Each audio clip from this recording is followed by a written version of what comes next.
네, 오늘은 그 출애굽기의 말씀을 가지고 이기는 비결 공개 뭐 이랬습니다. 근데 여러분 왜 문제는 계속 이렇게 반복되는 걸까요? 문제가 계속 반복돼요. 오늘은 이 문제, 또 조금 지나면 또 저 문제 막 이래요. 이게 가만히 보면 그 문제를 이겨야 하는데 이기지 못하고 그냥 해결하려고 하기 때문이 아닌가 하는 생각을 가져봅니다. 이기지 않은 채로 문제가 해결이 될 수는 있어요. 근데 그게 문제를 이겨낸 거하고는 조금 다른 거거든요. 해결은 됐지만 내가 그 문제를 이겨낸 건 아니에요.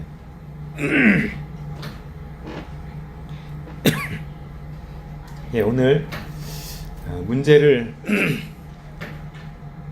단순히 해결하는 것이 아니라 문제를 이겨내는 법을 좀 나눠보도록 하겠습니다.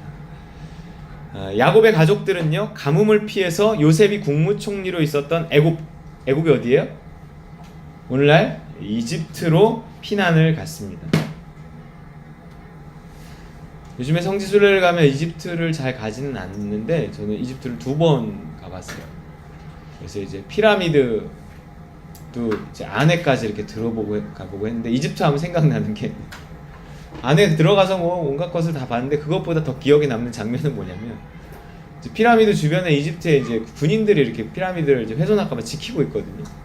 근데 그 이집트 군인들이 너무 헐렁헐렁했던 기억이 피라미드에 대고 오줌을 듣는 그 장면이 야, 저걸 지키고 있는 애들이 저기다 대고 소변을 보고, 그래서 피라미드 안에까지 들어가서 다 봤는데 그것보다 더 기억에 남는 게 걔네들 거기 소변 보는 그 장면이 되게 기억이 납니다. 이집트 하면.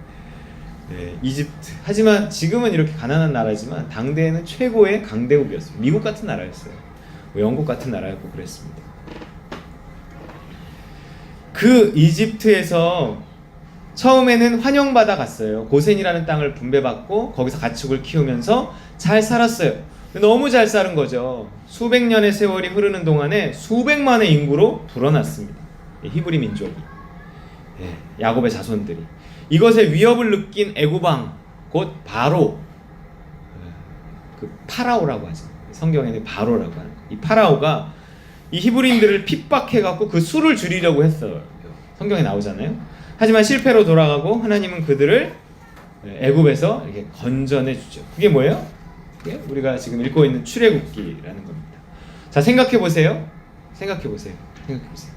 하나님의 백성들이요, 하나님과 상관없이 세상 속에서 편하고 즐겁게 사는 걸 하나님이 허락하실까요? 그렇지 않아요. 여러분, 이 신앙을 가지고 있다는 사람이 제대로 어떤 신앙적인 삶을 살지도 않는데 세상 속에서 그냥 쉽고 편안하게 계속 살아. 이거를 하나님도 놔두지 않지만 이게 세상의 왕인 파라오도 허락하진 않습니다. 이 사단은요, 우리가 편하고 행복하게 사는 것을 그냥 이렇게 바라만 보고 있지 않아요. 사단은 처음에는요, 우리에게 달콤한 약속을 하며 재미와 편안함에 길들이려고 하지만 이내 돌변해서 우리를 못 살게 군단 말이에요. 우리 세상적인 삶이요, 세상 속에서의 삶이, 세상 사람들 얼마나 재미있을까. 그냥 맨날 뭐 토요일만 되면 1박 2일로 막 2박 3일로 놀러 가고, 뭐 맨날 뭐 낚시 가고, 얼마나 좋을까. 나는 내 친구한테 죽기 직전에 믿으라고 해야지. 뭐 이런 분들 진짜 이거 실화. 들었어요. 근데 그게 처음에는 좋은 듯해도 그게 끝까지 좋지는 않다는 거죠. 돈이 주는 편안함과 즐거움에 길들여지는 순간 우리 세상의 종, 마귀의 종이 결국은 되더라고요. 돈은 꼭 필요한 거지만 그 돈을 통해서 편안하고 즐거워지면 결국요, 그 편안함과 즐거움이 돈에서 시작되기 때문에 이 편안함과 즐거움이 없어지면 어떻게 하지? 하는 두려움이 생기는 거예요. 그건 곧 돈이 없어지면 어떡하지? 하는 두려움이고, 결국 이 길들여진 후에는 돈의 종이 될 수밖에 없다는 거예요. 돈은 의인화해서 성경 예수님이 만몬이라 그러거든요. 우리 만몬의 종이 될 수밖에 없는 구조로 이 사회가, 특히 도시의 생활이 그렇게 굴러갑니다. 돈 없으면 안 되는 거예요. 편안함과 즐거움이 돈 없이는 없는 거예요. 그러니까 편안함과 즐거움에 길들여진 사람들이 돈이 없어지는 것에 대한 두려움이 있고 계속적으로 돈의 종이 될 수밖에 없고 만몬이 시키는 대로 살아갈 수밖에 없는 것이 이 현대인의 생활이고 도시 생활이고 그렇습니다. 하나님의 은혜는요, 우리에게 돈이 없어도 아예 없이는 못 살겠죠. 그러나 많은 돈이 없어도 행복을 주는데, 우리에게 행복을 주는데요, 어떤 이게 편안함은 아니지만 뭐를 준다고요? 평안함을 주는 거예요. 평안함은 돈이 줄 수 없어요. 돈은 멋진 침대를 우리에게 줄 수는 있지만 행복한 잠자리까지 줄 수는 없어요.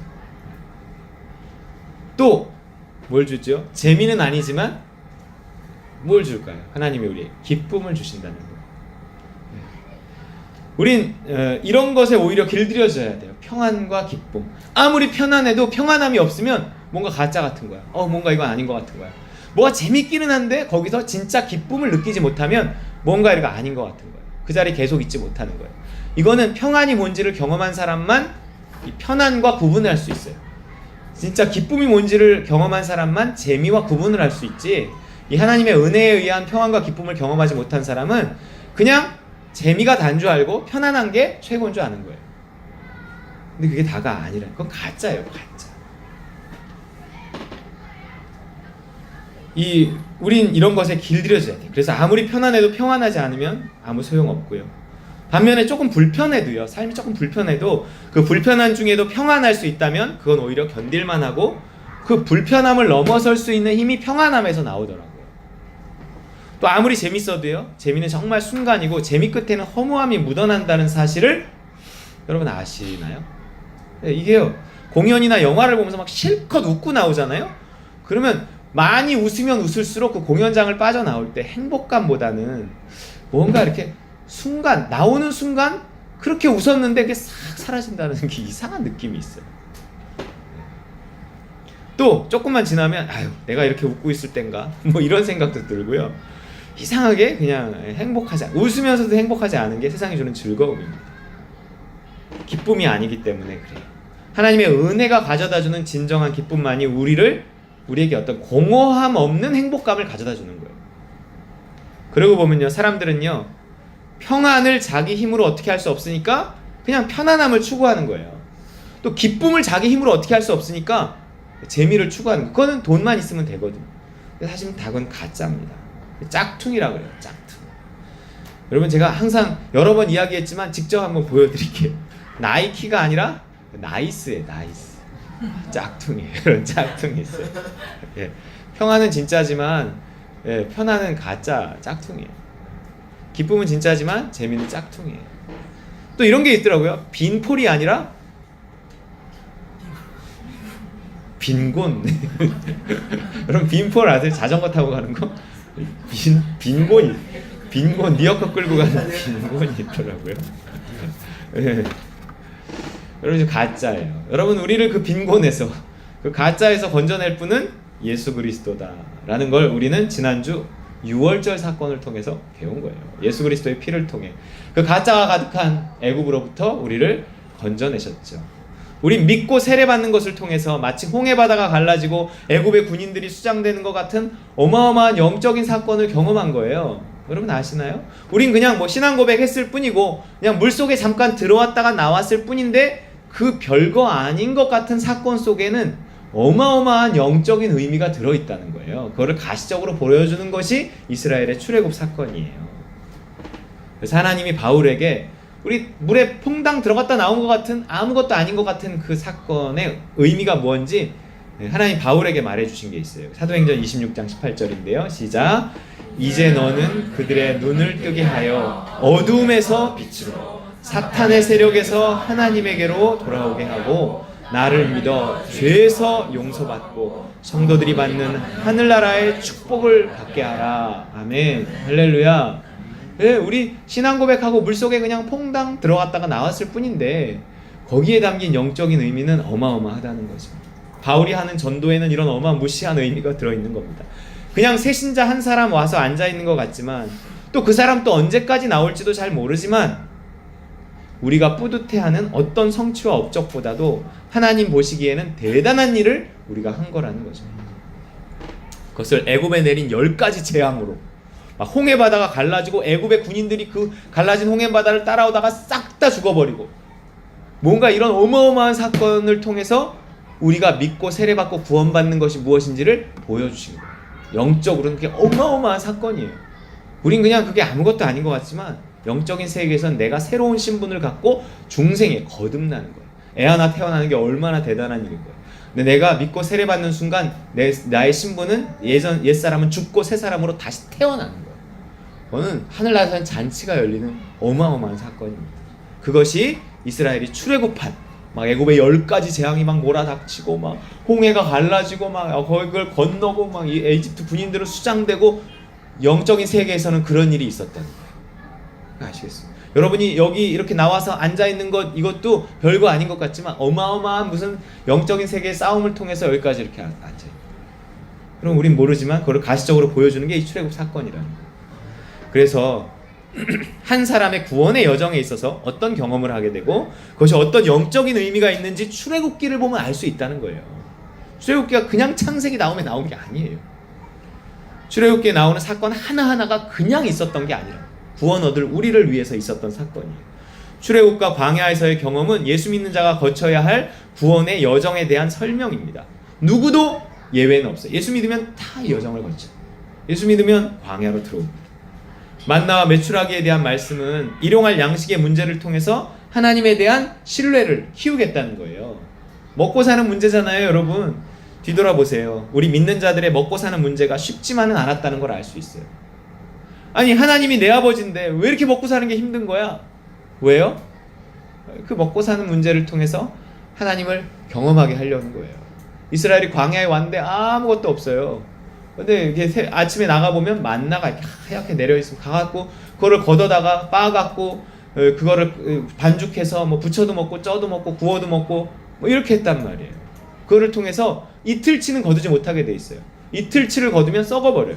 근데 희한하게 똑같은 건데 안식일 전날은 이틀치를 거둬서 안식일 날은 거두는 일을 하지 않고도 지나갈 수 있게 하셨어요. 그런 날마다의 경험을 통해서 하나님이 살아계신 거를 경험하게 했다고. 그래서 하나님과의 관계를 깊게 했다고요. 우리가 날마다 하는 일이 뭔지 아세요?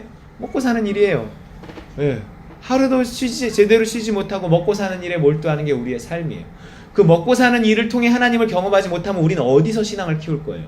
주일날 꼴랑 드리는 예배 우리는 2시간이죠. 2시간을 통해서 이것만 갖고는 안 돼요. 우리가 일상을 통해 하나님을 경험하지 않으면 우리의 신앙이 자라지 않아요. 먹고 사는 일 속에서 끊임없이 믿음을 인정해야 돼요. 믿음이라는 것은 내가 먹고 사는 일을 하면서도 끊임없이 하나님께 물어야 돼요. 영업을 하면서도 계약을 하기 전에도 하나님께 항상 물어야 돼요. 내가 지금 가야 되나요? 이 사람을 만나야 되나요? 이 사람한테 연락해야 되나요? 왠지 그냥 연락해야 될 것 같으면 그거 연락해요. 그럼 뭔가 있는 거예요.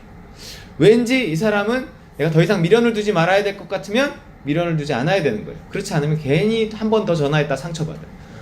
그러니까 이 모든 먹고 사는 문제 속에서 하나님을 인정하고 하나님을 경험하면서 우리의 신앙이 살아납니다.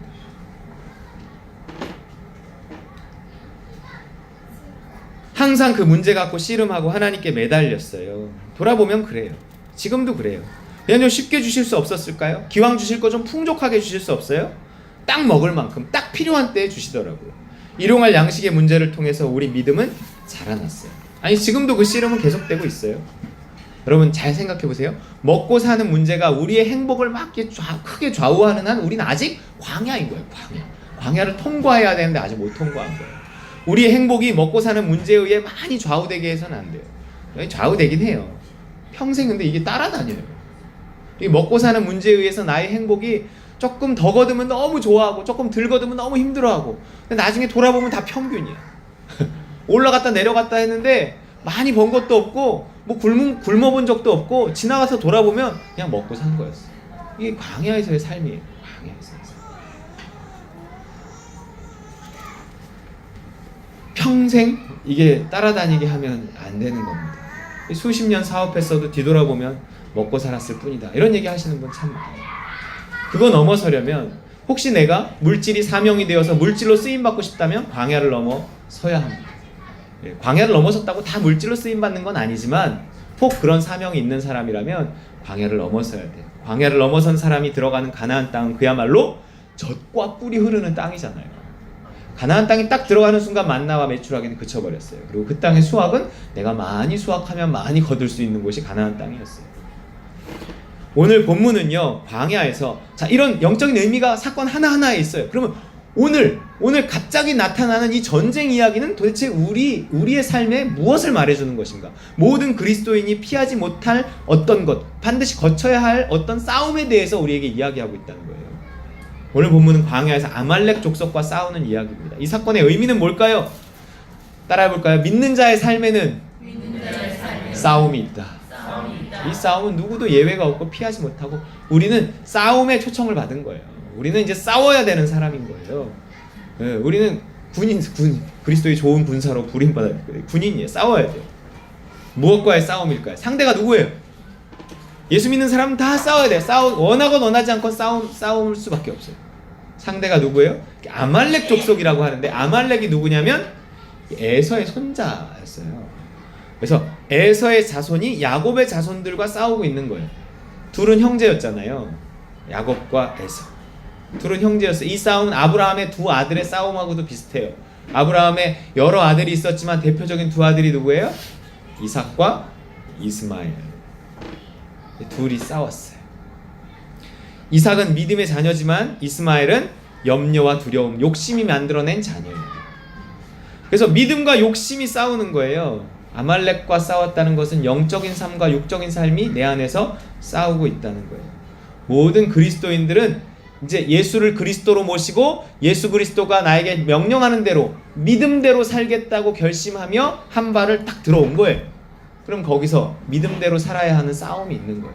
하지만 여전히 나의 통박, 나의 생각, 나의 계산, 나의 경험, 나의 욕심대로 살았던 그 삶에 엄청난 훈련을 받았던 그 삶의 경험이 있기 때문에 쉽게 믿음대로 살지 못해요. 우리 이수영 집사님이 좀 전에도 고백한 것처럼 그게 그렇게 수년을 들었는데도 선뜻 잘 되어지지 않을 때가 많아요.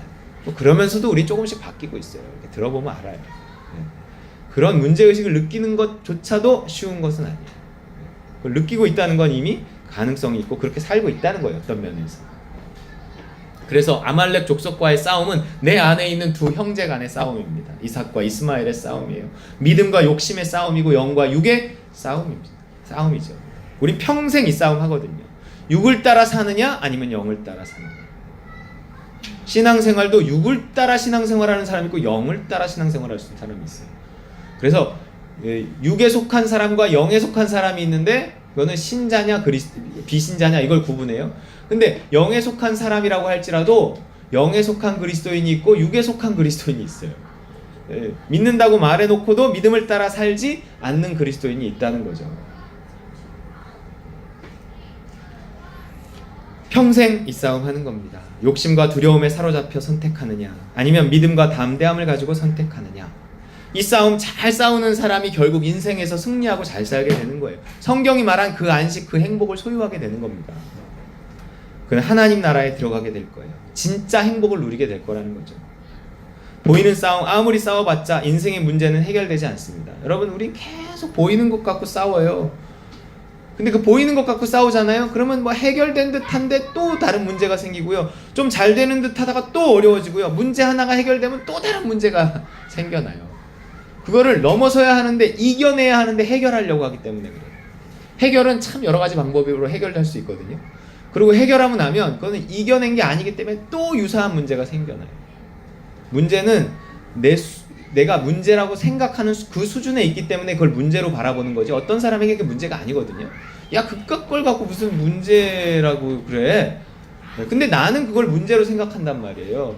그러면 그 문제를 그냥 해결해버리면 내 수준은 그 자리에 있는 것이고, 그 문제를 이렇게 싸워서 이겨서 넘어서서 내 수준을 올려야 같은 문제가 생겨도 문제로 바라보이질 않아요.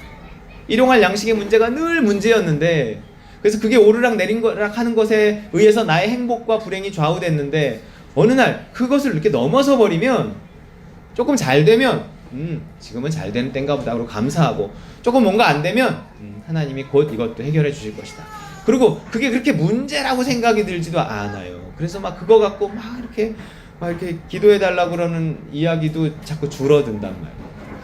그래서 뭔가 이렇게 오르락 내리락 하는 것에 대해서 크게 좌우하지 않는 그런 수준이 되면 내가 전에 생각했던, 내가 전에 문제라고 했던 것이 어느 날 더 이상 문제가 되지 않는다는 것입니다.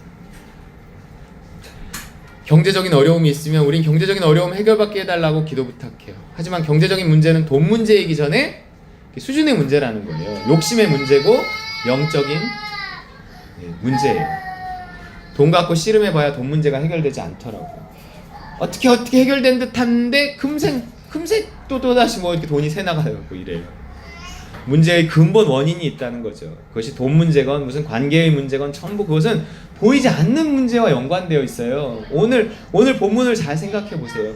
보이는 싸움이 어떤 것에 의해 좌우되는지, 보이지 않는 문제에 의해 좌우되는 거예요. 이 보이지 않는 문제, 저 산꼭대기에서 일어나는 어떤 영적인 세계의 문제를 해결하지 않으면 보이는 문제는 계속 오르락내리락해요.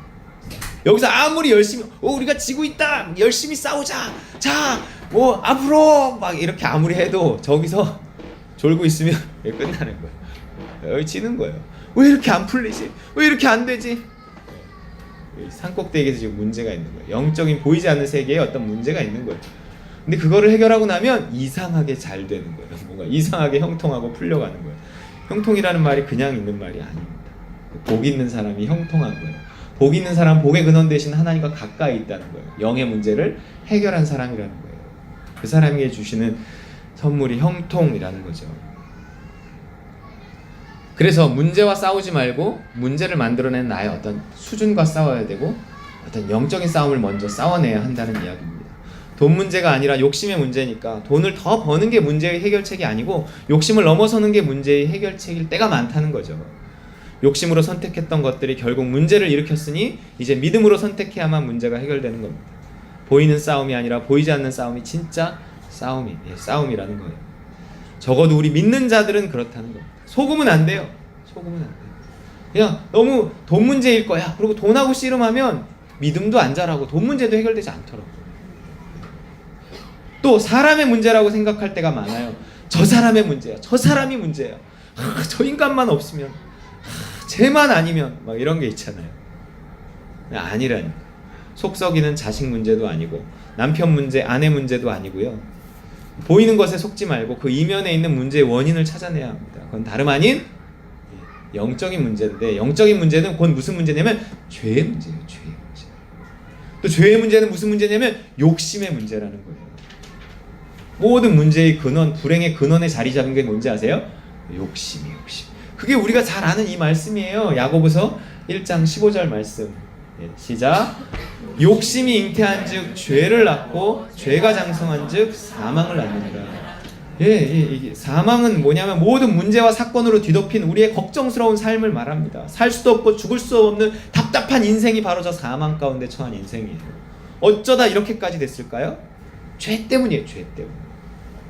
영적인 문제가 해결되지 않았기 때문에 그래요. 죄 때문에 그래요.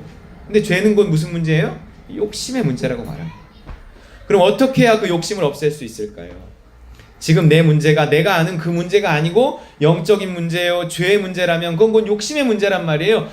내가 욕심의 문제를 해결하면, 그 아말렉과 싸워서 이기면 이거예요.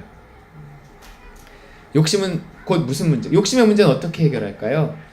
한번 따라해 볼까요? 욕심은 하나님의 부재에서 납니다. 자꾸 제가 늘 얘기하는 말이잖아요. 이제 욕심의 문제를 해결하면 죄의 문제가 해결되고 하나님과의 관계의 문제가 해결돼서 영적인 문제가 해결되는구나. 그러면 내가 욕심과 싸우면 보이는 세계의 문제들이 하나씩 풀어져 가겠구나. 나도 모르는 사이에. 이게 굉장히 영적인 비밀인 거예요. 근데 그 욕심은 하나님의 부재에서 나온다. 욕심의 문제를 어떻게 해결할까 봤더니 우리 영에 하나님의 영이 충만하지 못한 만큼 욕심이 생기더라는 거예요. 물론 이렇게 타고난 어떤 기질적인 욕심도 물론 있기는 해요. 그래서 욕심을 해결할 유일한 방법은요, 내 영을 하나님의 영으로 채우는 길밖에 없는 거예요. 사람의 욕심이 언제부터 생겼냐면 흙으로 빚어 생기 곧 하나님의 영을 불어넣어 만든 그 인간에게서 그 하나님의 호흡이라고 그래요. 그 호흡이 떠나서 생긴 거예요. 하나님 호흡을 루아흐라고 합니다. 루아흐는 호흡, 바람 혹은 성령을 지칭할 때도 루아흐라고 해요. 하나님의 영이 떠난 거예요. 그래서 다시 하나님의 영을 불어넣어야, 그 생기를 불어넣어야 인간은 욕심에서 자유로운 정상적인 인간이 될 수 있습니다. 흙만으로 살아가는 인간은 욕심이 가득할 수밖에 없어요. 왜냐하면 자기가 정상이 아니라는 걸 느끼거든요.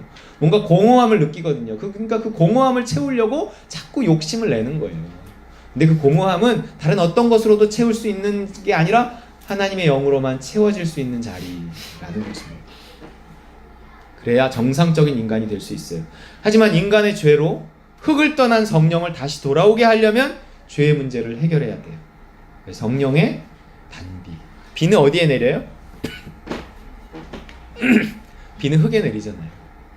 그래서 흙을 살려내는 게 비입니다. 성령의 단비. 그 이른 비와 늦은 비는 그냥 오지 않습니다.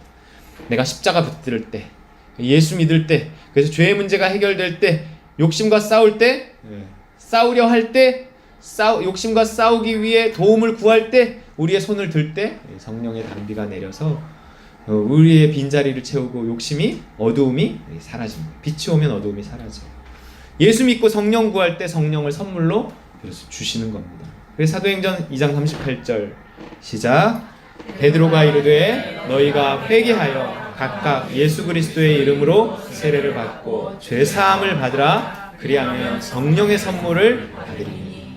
예, 죄의 문제가 해결돼야 성령의 선물을 받는 겁니다. 죄의 문제는 욕심의 문제이니 욕심과 싸워야 돼요. 그 욕심과 싸우기 위해 성령을 구하는 겁니다. 욕심의 문제는 내 영혼의 빈자리의 문제니까 회개하며 성령을 구해야 돼요. 하나님, 내가 오늘 또 욕심대로 살지 않게 하시고, 욕심대로 살았던 것, 욕심대로 선택했던 것, 내 생각대로 했던 것을 용서하시고, 하나님 이제 나를 내어드리오니 하나님 이제 내가 살아나지 않게 하시고, 내 안에 예수님께서 살아나셔서 온전히 예수님 주시는 믿음대로, 예수님의 명령대로, 말씀대로만 오늘도 선택하며 순종하며 살아가게 하여 주옵소서. 이렇게 하루를 시작해야 되는 거예요. 그 골방의 기도가 있어야 되는 거예요. 그래야 하루의 싸움을 이길 수 있습니다. 돈 문제든 관계의 문제든 건강의 문제든 일단 욕심에서 시작되었으니 회개하고 성령을 구해야 돼요. 그래서 성령으로 채워줘야 길이 보여요. 욕심이 사라지고 동시에 두려움이 사라져야 문제의 본질이 이렇게 드러납니다. 아, 이게 내가 아는 그 문제가 아니라 결국 이 문제였구나. 내 영혼의 문제고 내 내면의 문제였구나. 내가 사람과 싸울 것이 아니고 문제와 싸울 것이 아니었구나.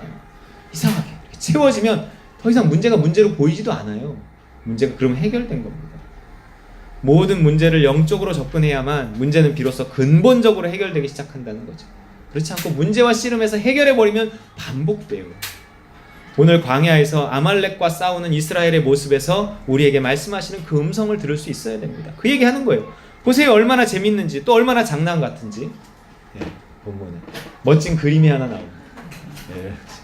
모세가 지팡이를 잡고 돌 위에 앉아서 손을 드는 거죠. 옆에 있는 걸 받치고 있습니다. 아마 이런 식이었거나 아니면 양쪽에 이렇게 서서 붙잡지 않았을까 하는 생각이 들어요. 밑에서는 이렇게 싸우고 있고, 요 지역일 것이다라고 해서 이렇게 그 이집트 여행을 할 때 가봤던 곳이 있는데, 이렇게 종려나무 이렇게 오아시스가 있고 길이 이렇게 해서 만나는 그 중간에 언덕이 이렇게 있고 그러더라고요. 그래서 언덕 아래가 이렇게 내려다보면 싸우는 게 한눈에 보이는 딱 이 자리 같다 하는 데를 가본 적이 있어요. 성지순례 갈 때. 자, 제가 현대인의 성경으로 본문을 읽어볼게요. 이때 아말렉 사람들이 와서 르비딤에 있는, 르비딤 골짜기 오아시스가 있는 곳이, 르비딤에 있는 이스라엘 백성을 공격하였다. 그러자 모세가 여호수아에게 병력을 동원하여 나가서 아말렉과 싸워라. 내일 내가 하나님의 지팡이를 손에 잡고 산꼭대기에 서겠다 하고 말하였다. 그래서 여호수아는 모세가 명령한 대로 나가서 아말렉과 싸우고, 한편 모세와 아론과 훌은 산꼭대기로 올라갔다. 그런데 모세가 손을 들고 있는 동안은 이스라엘 백성이 이기고, 팔 아파 손을 내리면 아말렉이 이겼다. 모세의 팔이 피곤해지자 아론과 훌이 돌을 가져다 모세를 그 위에 앉히고, 나는 이게 돌을 쌓아서 팔을 얹게 했으면 어땠을까? 자기들도 편했을 텐데 생각해 보는데, 근데 이제 기도는 혼자 하는 게 아니라는 것을 분명한 메시지로 보이기 위해서, 그래서 그들이 양쪽에 서서 하나는 이 팔을 하나는 저 팔을 붙들어 그 손이 내려오지 않게 했다. 돌을 쌓아서 이게 앉힌 다음에 이렇게 하여 여호수아는 아말렉군을 쳐서 완전히 무찔렀다. 여러분, 모세는 이 세상 나라와 하나님 나라가 이렇게 겹쳐 있는 이 세상을 어떻게 살아가야 하는지, 어떻게 해야 그 세상 속에서 승리하는 삶을 살 수 있는지 우리에게 보여주는 거예요. 이중적인 싸움을 우리는 싸워야 되는 거예요. 기도만 하는 게 아니에요. 싸움만 하는 게 아니에요. 기도하며 싸워야 된다는 거예요. 세상 나라에도 군대를 보내지만 그 세상 나라에서의 싸움은 하나님 나라에서 어떤 영적인 싸움을 싸우느냐에 의해서 좌우된다는 거예요. 기도는 가장 영적인 사건 중 하나입니다. 영적인 싸움을 이기려면 기도가 가장 중요한 수단이에요. 말씀을 붙들고 하는 기도는 가장 강력한 영적 싸움의 무기입니다. 지금 모세는 하나님의 말씀을 따라 기도하고 있는 거예요. 골방의 기도가 있어야 세상에서의 싸움에 승리가 있는 거예요. 영적으로 승리하지 못하고 하루를 시작하면 우린 이길 수 없습니다. 날마다 저는 이걸 경험해요. 아침에 기도가 제대로 안 되고 시작한 하루는 막 운전대를 잡고 조금만 가는 길에도 별 이상한 일들이 자꾸 있고, 자꾸 화나는 일이 있고, 짜증나는 일이 있고 이래요. 그럼 내가 계속 지고 있는 거거든요. 그건 내가 이미 지고 있다는 건 졌다는 것을 자꾸 드러내는 거예요.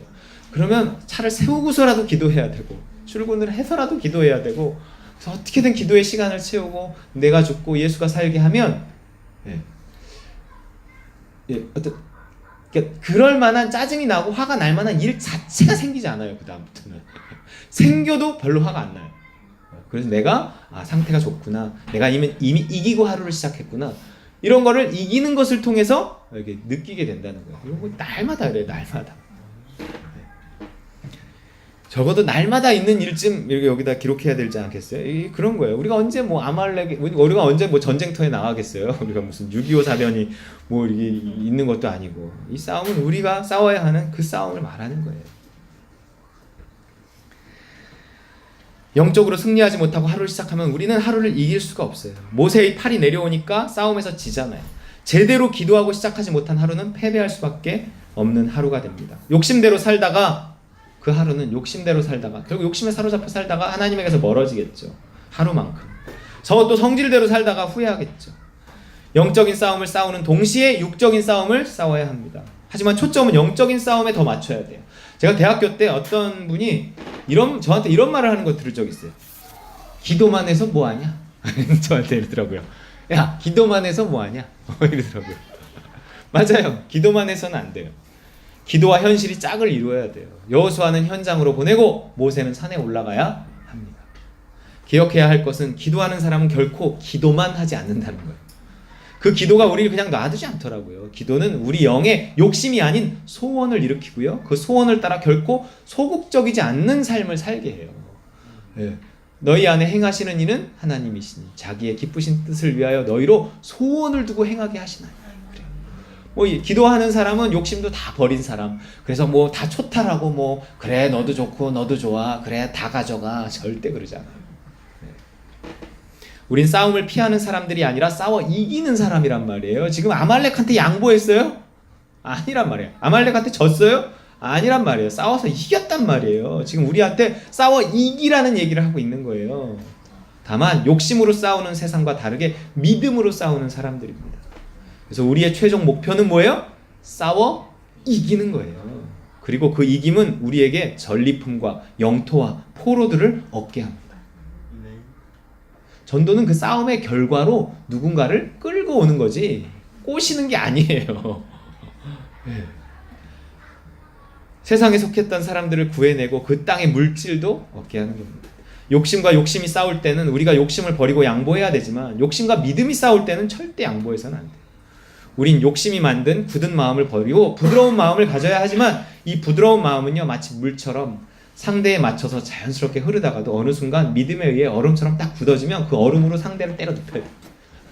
내가 물인 줄 알았지 자식아 이러면서 어느 날 절대, 그래서 나를 절대 상대로 하여금 파악하지 못하게 해야 돼. 우리는 축구공 같은 사람이 아니라 럭비공 같은 사람이에요. 믿음을 따라 하기 때문에 패턴이 안 보여요. 그러니까 상대가 나를 함부로 판단하지 못해. 나를 읽지 못해요. 나도 왜 그렇게 하는지 모르고 하기 때문에 상대가, 나도 나를 못 읽는데 나도 나의 행동을 예측할 수 없는데 어떻게 상대가 나의 행동을 예측해요. 그래야 이길 수 있어요. 아니면 그 뒤에 있는 마귀는 아주 교활하기 때문에 우리 행동을 예측할 수 있으면 이겨버립니다. 그래서 예측할 수 없는 믿음을 따른 삶만이 마귀를 이기고 승리할 수 있어요. 우린 욕심이 만든 그렇습니다. 여러분 줄지언정 바보처럼 빼앗기지는 마세요. 져줄 수는 있지만 지지는 마세요. 예수 믿는 당신이, 성숙한 당신이 차지해야 그걸 가지고 선한 영향력을 끼치지, 욕심에게 지잖아요?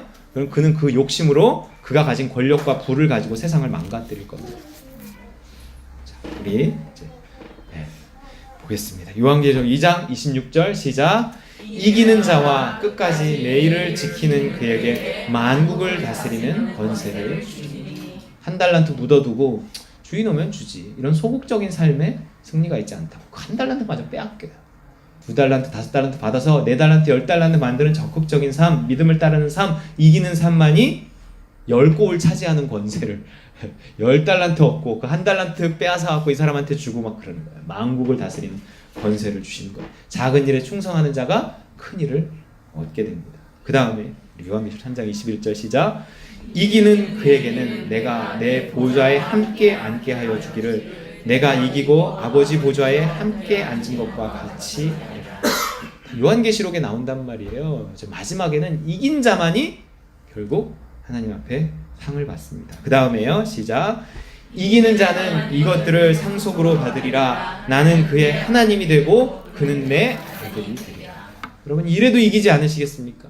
이길 때에만 비로소 우리에게 구원이 있는 거예요. 매일매일의 영적인 싸움, 믿음의 싸움을 이기지 못하면 우린 구원조차 받지 못하고 세상에서도 불쌍하고요, 하나님 나라에도 들어가지 못하는 거지 같은 인생이 될 거예요. 여러분, 기도는 가장 영적인 사건입니다. 기도가 성령을 불러오고요, 성령이 믿음을 일으켜요.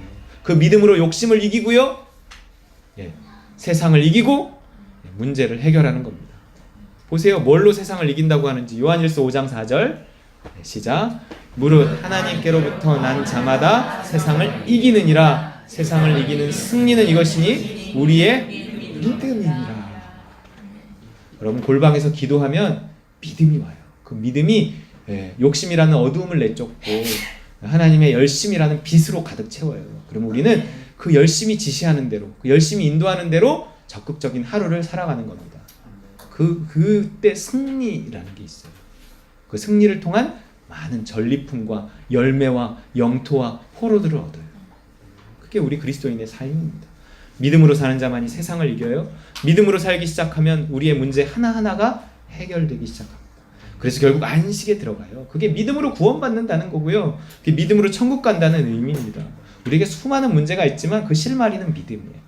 작은 믿음을 붙잡고 순종하면 시간이 지나면 어느 순간 해결되어 있는 걸 보게 돼요. 승리한 자만이 천국의 개선문을 통해 그 나라에 들어갑니다. 이기는 자가 되시기 바랍니다. 그 이기는 삶이 기도를 통해 이루어져요. 그러니 기도하지 않을 수 없습니다. 또 혼자 기도하지 마시고 같이 기도하세요. 같이 기도하잖아요. 혼자는 힘들단 말이에요. 하다가 포기한다고요. 기도 제목을 올리세요. 기도를 부탁하세요. 우리 홍세정 집사님이 이제 기도해 주실 겁니다. 그잖아요. 아까 얘기했잖아요. 아론과 훌이 없이 모세가 혼자 할 수 있었겠습니까? 함께 기도하는 교회 없이 당신의 신앙이 유지될까요? 기도하되 함께 기도해서 이기는 자가 되는, 그래서 천국을 확장해가는 우리 따름과 누린 모든 식구들 되시기를 주님의 이름으로 축원드립니다.